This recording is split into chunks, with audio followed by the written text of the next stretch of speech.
quick heads up here. We're going to have MVNO Worx talk a little bit about digital transformation. And I'm very pleased to welcome Karmanie to talk about MVNO Worx and how you can help with digital transformation. Well, I think Andre stole my limelight because you mentioned all the key points I'm supposed to be mentioning. It's on the outside. Okay, so I'm going to give you an overview of MVNO Worx, and then I wanted to touch on digital transformation, more so around the MVNO space in South Africa, in Africa, and what we currently see happening and how this impacts MVNOs coming into this innovative time. So MVNO Worx is a mobile virtual enabler. We work across the networks in South Africa, Cell C, mainly Cell C, MTN, and Vodacom, and our RAIN. We do have a backbone offering full platform and infrastructure, mobile, LTE, fiber, and airFiber to allow MVNOs to bundle services. We also then offer additional management services in terms of outsource management, more so because we know it's not core business of most MVNOs. So those key telco skills that's required is what we focus on. Okay, let's get past this one. All right. So you could see just from a strategy perspective, service offerings in terms of advisory management, from technology to market entry, vendor negotiations, RFPs, which we've run in South Africa and across Africa, a number of countries of late with our partner WTL in Nigeria, which has been very interesting landscape. The operational management in terms of support, outsourced, testing services, whatever that may be and whatever that requirement looks like, and then delivery in terms of project management from implementation through to operations. Okay, in some cases, it's just mainly putting together the frameworks that's applicable, especially for customers moving from their current services in terms of ISP and where they are from a telco perspective into an MVNO type environment where they want to monetize their own customer bases.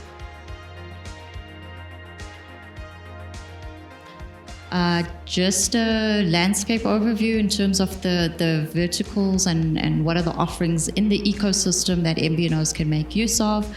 The MVNE, MVNO platform, with that comes a lot of technical modules, your SMS, your email, your streaming services, there's voucher management, eSIM. We've had to look into solar for some of our deployments. We do Wi-Fi deployments as well in some instances. We are linked into global SIM cards and IT services. We have introduced Fintech services.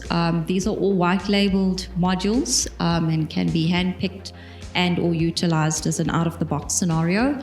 So we do have mobile wallets, specifically for South Africa, where you can cash in, cash out, do money send, and we do have some countries that accommodate for remittances. Additional value-added services, which we've brought in on behalf of some of our clients in terms of insurance and device financing. Being an MVNO in Africa is not the easiest, especially when there's a large overhead and you're trying to be progressive and innovative. So these types of services does help in terms of becoming or allowing you to make more attractive composition of products for target groups. The social medias, the Facebook, WhatsApp, all your omni-channel that leads into the social media platform. And then through our community projects, we've also got a lot of job creation and skills transfer, which I'll talk about shortly.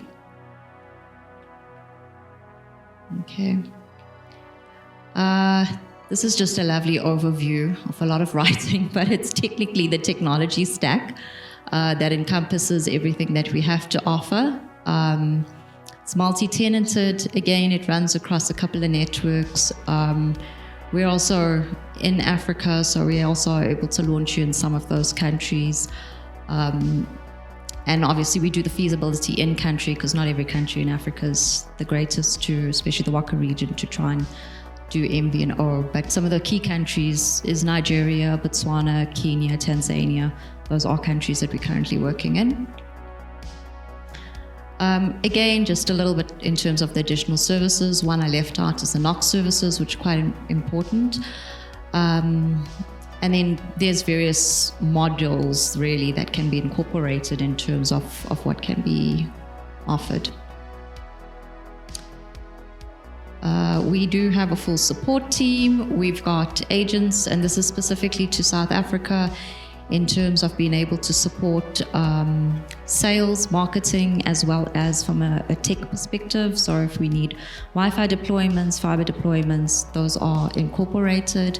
Distribution in terms of where can we buy airtime, data, whatever that voucher looks like. Again, that's taken through a customized journey with the MVNO. Flipping past that. Okay, so to talk about digital transformation and just generally in terms of what we've been doing across the continent,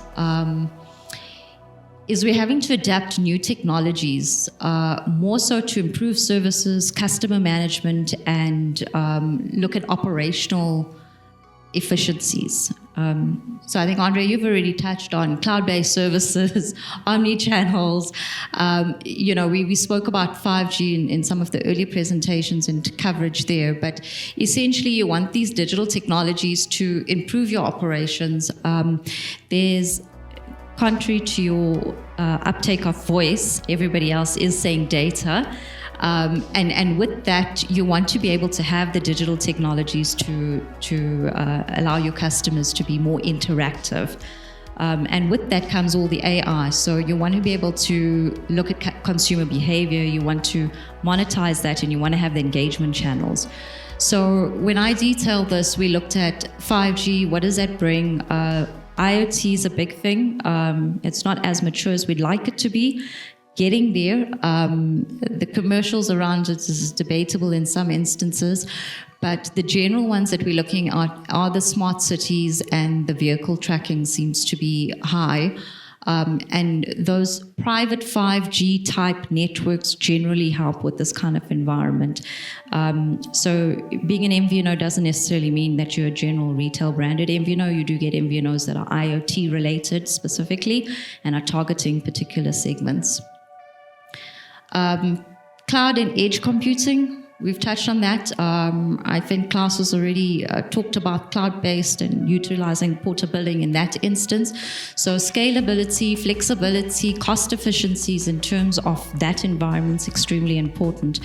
It's easy to have a plug and play, but when you start accumulating and getting traction and there's a lot of things happening, you have to be able to want to operationalize correctly.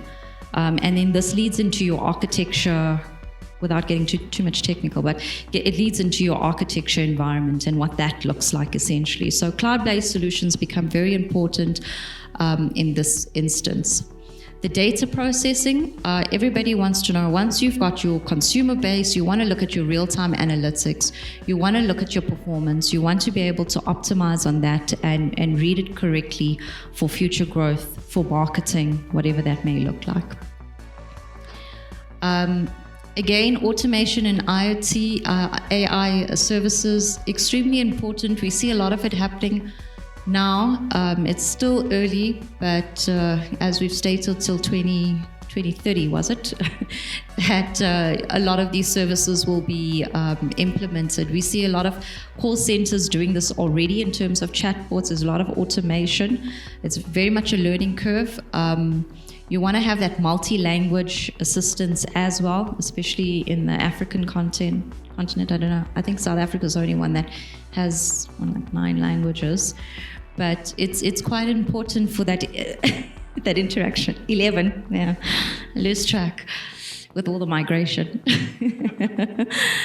So these virtual assistants become very important because it's a reduction on overheads at the end of the day. And most companies are looking at how to keep it lean, how to keep the focus points, what are the technologies we can bring in to help us optimize and make this more efficient for us to run as a company. Again, that leads down into your customer experience and personalization of that, and that you're looking at all your omni-channel customer engagements, your mobile apps, your web portals, your social media, your voice interactions. So, I mean, that AI is all related into those voice interactions, what those patterns are, what's the tone of a person's voice so that you know how to manage them if they're angry, if agitated, whatever the case may be. I think there's some AI products we've tried out, and even according to the culture in South Africa, where you've got the Asian, the whatever, Afrikaans tones, it's actually started to pick up on the culture and the tone of the person that's coming in. So it then starts addressing in that mannerism to be more interactive. And in some cases, we've seen customers that don't even know they're talking to an AI system. It's funny, but yeah. And then we looked at new business models and services, and the subscription-based services. I mean, we've seen it with Netflix, we've seen it with OTT platforms. Customers want a service now. They want to be able to sign up efficiently. They want it to be smooth. And they want it on a month-on-month basis. So they're quite happy to do that right from B2B business through to B2C. So cybersecurity, cloud storage, if you're diversifying your business depending which area you're sitting in, these are some of the things you'd want to include in your bundle offerings. B2B for SME, cybersecurity, cloud storage is high on some of the MNOs. All the MNOs are diversifying. You will see that with our MVNOs in South Africa and into Africa, entertainment's huge because you want to be able to offer all the content-related services, and those are all subscription-based, linked in with your data services, obviously. So this does lead to the fact that data is increasing. There's no lie about that. Voice hasn't died, no. But people are traditionally using WhatsApp or an OTT platform versus in a traditional voice call. Satya, I'm not sure how that's going to affect your product, but I'm sure it would be complementary in one way or another. Benefits, again, operational efficiency, better consumer experience, new revenue streams. I've mentioned IT and the value-added services that can be created within this ecosystem. We have seen networks diversifying, banks diversifying, insurance companies diversifying. So as much as we are doing this in the telco industry, it stretches across all industries in terms of digital transformation to address these key areas. But specifically when I talk about the MVNO Africa environment, there is a very welcoming portion in terms of the technology and what they can do. The acknowledgement of data uptake and smartphone penetration is quite acknowledged, and that's only just going to grow. So my point here is to differentiate yourself, to make sure that you're hitting those key notes in terms of being an MVNO in the country and in Africa. Innovation is very important to separate your value proposition and to showcase what you can do for the customer. In terms of our use cases, there's just some of the stuff where we've incorporated some of these newer technologies when we looked at e-learning, smart cities. We've done smart electricity sub-meter monitoring in some of the ESCOM stations. There's underground mining POCs that have been done. Some of these are very IT related, but when you look at some of the township areas or semi-township areas, if I can call them that, the adoption is quite high. So when we look at agent doing acquisitions for customers, it's all digital. We've got them all on tablets. They are all utilizing data and selling subscription services, really. That takes us into the impact that we had on jobs creation and social development. We've created over 1,000 jobs in some of these communities, especially when we're looking at the enablement of schools and the communities that encompass them. It stretches into those areas and into those communities in terms of making the digital hubs available and accessibility to these kind of services. Just what we're doing from a South African point of view. I added the slide in because it seems to be progressive in terms of where things are going. Most people may start up with simple MVNO, but extend their services in terms of infrastructure and those key points that we mentioned earlier in terms of cloud computing, data processing. All of it becomes important in terms of how to manage consumer data. At the end of the day, your customer data is your company asset, where we're currently sitting in this era, if I can say, versus 10, 15 years ago. All your villages are not just traditional villages, they are smart villages, they become distribution points, they become accessibility points. Having to penetrate those markets with connectivity, with Fintech services, and introducing as many value adds becomes quite important. And that leads to a number of other things. I mean, we've even got robotics here that's quite relevant in the medical industry.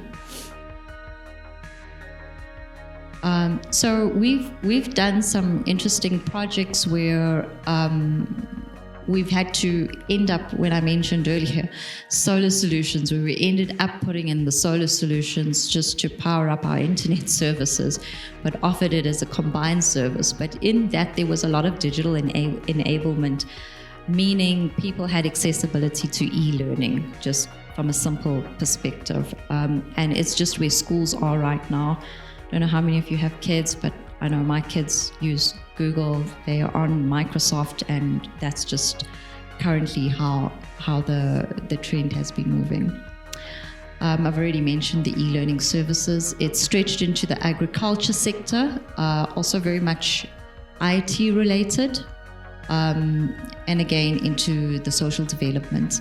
Additional things that were done were setting up support and repair center in some of those communities, where again it was all around the digital enablement and how these things were being monetized and supported through these platforms. I think that's really about it from my side. I don't know if there's any other questions.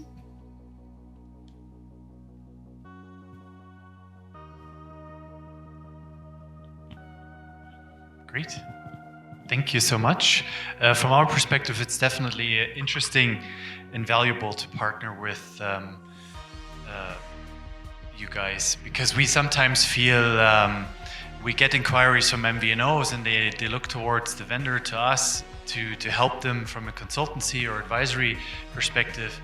But honestly, as much as we would like to help, like, we just don't have the skills either. I mean, we are focused on developing our software, you know, and yes, we can provide some consultancy when it's sort of best, you know, how to deploy the platform best and how to use it best, but we don't have the expertise or skills to really comment on how to go to market with an MVNO.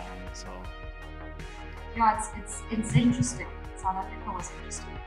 Africa's been interesting, but we've done quite a bit in Nigeria in regards to this, and I think we've had some inquiries even from Botswana, so we've actually progressed a little bit with that, but it's not as fast as we'd like it to be, so there's a lot of feasibility involved in terms of the groundwork, evaluating the current market sector, the go-to-market strategies, and then getting them to the point where they can negotiate with the MNO, helping them with their vendor selection in terms of what's best suit, because they just very face value, well, this looks pretty and nice, let's go for that, but it doesn't serve the purpose, and the monetary value of what they're trying to achieve and get is a whole different scenario. So it is a bit of a learning curve. I think there's quite a bit of opportunity in Africa. Essentially, I think there's a bit of legwork. Satya's been progressive in that area in terms of deployment. There's still like 40 MVNOs to go, right? But yeah, we'll get there. There are other countries that are more progressive, utilizing your platforms, and I think those are all going really well, including South Africa. So well done. Great, thank you.